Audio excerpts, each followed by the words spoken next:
청년 정치를 말할 때 의뢰 기성 정치인들이 하는 말이 있죠. 애들이 뭘 알겠어. 이런 말 많이 합니다.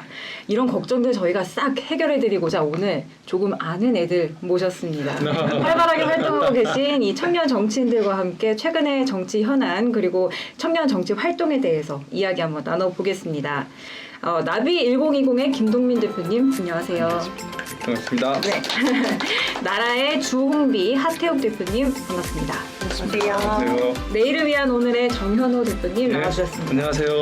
네. 다음으로 시대전환의 이랑주 서울시당 대표님도 참석해 주셨습니다. 네.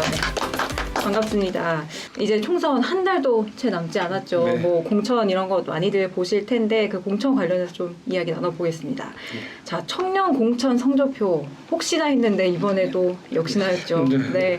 공천 현황을 보니까요. 21대 이 총선에서 지금까지 민주당은 전체 253개 지역구 중에서 2030 세대가 단 5명에 불과했습니다. 미래통합당도 다를 건 없고요. 여기도 9명밖에 없었죠.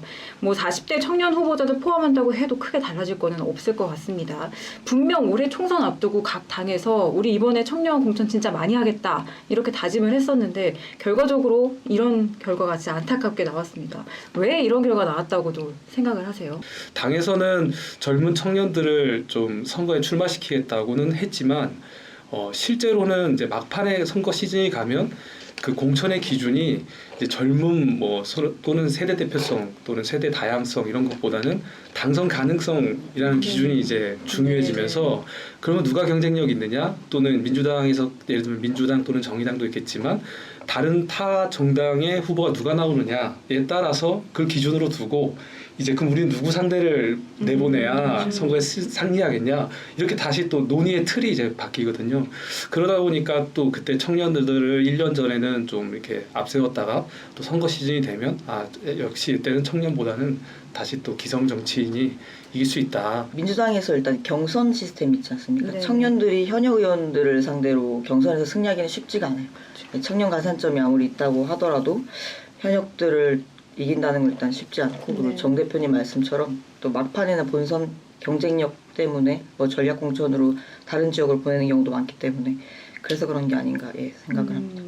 근데 또 보면은 저희끼리는 또 얘기를 많이 했는데 또 오히려 이렇게 그 지원을 한 청년에 비해서는 그래도 꽤 많이 그래도 된 편이거든요. 또 오히려 역설적으로. 이게 많이 된 편이에요. 네, 그러니까 이 지원 자체를 청년들이 안 해요. 못하죠. 그래서 엄두가 안 나서 가장 큰 문제는 저는 그거라고 생각해요. 이게 진입을 할 수 있는 실질적인 진입 가능성이 없다는 것, 그거 자체가 가장 큰 문제라서 그 본질적인 문제를 고쳐야 하지 않을까 생각을 합니다. 그래서 이 내용을 아까 주홍비 대표 같은 소속이다 보니까 먼저 잠깐 얘기를 했는데 말씀하신 대로 분명히 많은 사람이 들어와야 그만큼 많은 티오를 내고 더 많은 지역에서 청년 후보들이 나갈 텐데 일단 지원자 숫자가 적으니까 우리나라의 전당에 많은 문제점을 또 얘기를 할 수 있는 거죠. 이 여야를 떠난 문제 같아요. 여야를 떠나서 정당 시스템 자체가 청년들이 자생적으로 경쟁력을 키울 수 있는 시스템이 전혀 아니고 청년들이 안 될 걸 뻔히 아는데 내가 왜 굳이 가야 되는 거를 선택하지 않겠죠. 본인의 시간과 자산과 이런 걸 다 투여해야 되는 일들인데 그걸 할 만큼의 가치를 아직 못 느끼는 것도 같고 그런 저는 개인적으로 왜 그러면 청년들이 지원이 좀 적을까에 대해서 좀 다른 관점을 좀 보고 싶은 게 도전을 많이 안 한다라는 그런 측면보다는 이제 물론 경제적인 이유도 조금 있죠. 근데 내가 경제적인 이유에도 불구하고 많은 것을 투자하고 갔을 때 그 마지막 공천 기준 때 그 선택의 그 신뢰 그게 안정적으로 돌아갈 건지에 대한 불신이 일단 기본적으로 크기 때문에 그게 불안정하기 때문에 도전조차 1년 전에 하기가 쉽지가 않은 문제들이 있는 것 같아요. 정말 우스갯소리로 돈 많은 백수가 좋은 수를 많이 얻기 좋은 거예요. 돈 많은 백수. 돈 많고 시간 많은. 그러면 이제 경제적으로도 해결이 되고 시간적으로 이제 지역구를 다질 수 있으니까 돈 많은 백수가 가장 공천받기 좋다. 게다가 정치권하고 접촉도 자주 많이 하죠. 나누기 공천, 그러니까 서로 나눠먹기 공천을 여야 다름없이 또 똑같이 했거든요. 개혁 공천을 하면서도 매번 그 문제가 계속 발생하는 걸 보면 청년들이 공천 시스템에 그 신뢰감을 갖고 그 기준에 따라서 정말 투명하게 이 공천이 이루어지겠구나라는 신뢰감을 갖기가 어려운 상황인 거죠. 또 저희끼리도 또 우스갯소리로 항상 하는 얘기가 그 하다못해 연예 기획사도 아이돌을 이렇게 연습생을 뽑아가지고 몇 년간 트레이닝하고 네, 막 이렇게 네. 지원을 해주고 제대로 된 상품을 이렇게 보여주기 위해 하는데 그쵸, 예. 그러면 당연히 국가 의사결정을 책임지는 그 정치 권력을 갖기 위해서라면 정당이 인재를 발굴하고 교육훈련 프로그램 제공하고 그런 도전할 수 있는 기반을 마련해줘야 네, 하는 건 네. 사실 필수적인 거죠. 방금 전에 이 시스템, 공천 시스템에 대해서 말씀들을 많이 하셨는데 이번 총선에서는 사실 뭐 각 당마다 청년을 좀 우대하겠다라고 하면서 뭐 가산점도 도입을 했고요. 뭐 선거 비용을 일부 보존해주는 그런 제도도 있었고요. 또 미래통합당 같은 경우에는 퓨처메이커라고 네. 해서 청년 벨트를 형성하는 그런 시도들도 일단은 하기는 했거든요. 근데 이런 부분들에 대해서는 좀 어떻게 평가를 하세요? 뭐 미래통합 퓨처메이커든 각 당의 어떤 가산 우대 뭐 이런 것도 다 좋습니다. 근데 지역의 현안에 대해서 잘 모른 채로 중앙에서 공천 결정을 다 해서 내리잖아요. 네. 그러다 보니까 안에서 이렇게 문제들이 많이 생기는데 사실은 뭐 특정 지역을 지정해 준다거나 그렇게 할 필요 없이 젊은 주자들이 본인들이 가고 싶은 또 네, 지역이 네. 있고 도전하고 싶은 지역이 있으면 사실 열어주고 경선하게 기회만 줘도 되는데 이제 그렇게 하지 않고 뭐 원하지도 않는 지역에 그냥 벨트라는 개념 맞아요. 완전 관념적인 그 네. 개념 가지고 이렇게 밀어놓고 이러는 것이 오히려 저는 좀 부적절하다는 느낌도 들고 저희가 이제 앞으로 20-30년 정치한다고 봤을 때 지금과 같은 공천 제도를 저는 용납을 못할 것 같아요. 지금의 이 시스템은 지금의 한 50-60대들이 공간위원들 구성이 돼 있잖아요. 네. 그 세대가 그 세대의 관점에서는 이 방식이 최적이라고 볼 수도 있을 것 같은데 뭐 당대표급이나 지도자급을 배정하는 데에는 그 방식이 좀 권위를 갖고 하는 데 네, 효과적일지 네. 모르나 그 외의 모든 지역을 그 공간위원들이 다 알고 결정하는 건 아니기 때문에 저는 이 방식은 앞으로 한 20-30년까지 유지되기는 어려운 제도다. 네, 네. 오히려 좀 나쁘게 비꼬아서 말하면 면피용이죠. 네. 우리는 이런 걸 보장을 해줬는데 너희가 하지 않은 거잖아라고 할 수 있는데 실질적으로 그러면은 이제 청년들은 또다시 그 권력이나 기회에서 멀어지는 거거든요. 그래서 뭐 더 본질적인 문제를 같이 해소하면서 시스템화 시키면서 병행으로 그런 지원도 해주시면 저희는 그렇게 한 걸음 한 걸음 나가는 게 맞다고 생각합니다. 좀 지금의 정치권에서 어떤 점을 좀 개선을 해야 된다, 해결해야 된다 이렇게 보세요. 계속 얘기가 나왔지만 인재 양성에 대한 문제를 항상 네. 짚습니다. 선거가 끝나고 나서 한 4년, 5년 동안 계속해서 그 청년들이 계속 발전시킬 수 있게 교육 체계 또는 그런 환경을 만들어준다고 생각합니다. 이 방법은 또 아마 여러 가지가 있기 때문에 많이 고민해보고 저도 있어요. 대표님 말씀에 굉장히 공감을 하거든요. 네. 꽤 오래 민주당에 몸을 담았었고 그러니까 이렇게 이벤트성으로 인재 영입이 이루어지다 보니까 기존에 당에 남아서 열심히 당 활동을 했던 친구들은 굉장히 회의감이 많이 들어요. 아, 내가 민주당에서 지금까지 뭘 한 거지? 그러니까 예를 들면 저희는 지금 그 동대문 의뢰 네, 지금 네. 경선 예정인 그 장경채 위원장님 네, 네, 있지 네. 않습니까? 그 친구 잘 되기를 굉장히 많이 응원해요. 서로들.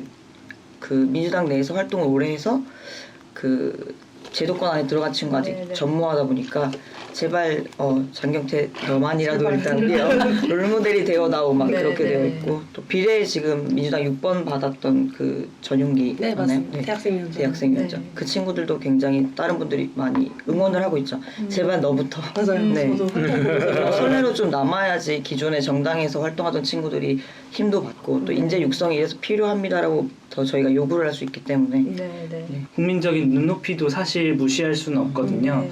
그런 눈높이에 따라서 어쨌든 정당이라는 거는 당선을 많이 시키고 그래서 본인 그것이 목적으로 성립되어 있는 단체라고 할 수 있기 때문에 그런 눈높이에 맞춰서 오히려 정당이 하고 있는 거 아닌가라는 시선으로도 볼 수 있는 것 같아요. 그런 점에서 또 영입 인재가 우리가 기존의 정치권 자체에서 찾지 못했던 새로운 또 인재도 뭐 드물긴 하지만 네. 들어올 수 있는 등용문이 되기도 하고요. 그런 점에서는 저는 무조건 이게 뭐 완전히 나쁘다까지는 볼 건 아니라고 생각은 합니다. 다만 언급해 주셨던 것처럼 토양에서 자라나서 스스로 성장할 수 있는 기회조차 없는 상황에서 무조건 이거에만 의존하는 이 시스템 자체가 문제지 이것만 하는 게 문제지 예, 그 자체를 무조건 이걸 없애야 되는 식으로 생각하는 건 아닌 것 같아요. 예. 긍정적인 측면도 분명히 있다고 보고요. 고인물은 항상 썩는다고 하니까요. 그래서 네. 굉장히 동감합니다. 네, 그 당 활동이라는 것도 당에서 어떤 활동을 했는지가 저는 더 중요하다고 생각을 해요. 그냥 당에서 오래 활동을 했다는 네. 것이 중요한 게 아니라 당에서 얼마나 청년의 목소리를 대변을 했고 얼마나 그거 당을 청년스럽게 더 미래지향적으로 변화시키려고 본인이 그 안에서 최선의 노력을 다 했는가를 중요하게 봐야 되는 거지 그냥 당 활동을 오래 했다라는 것만은 보면은 네.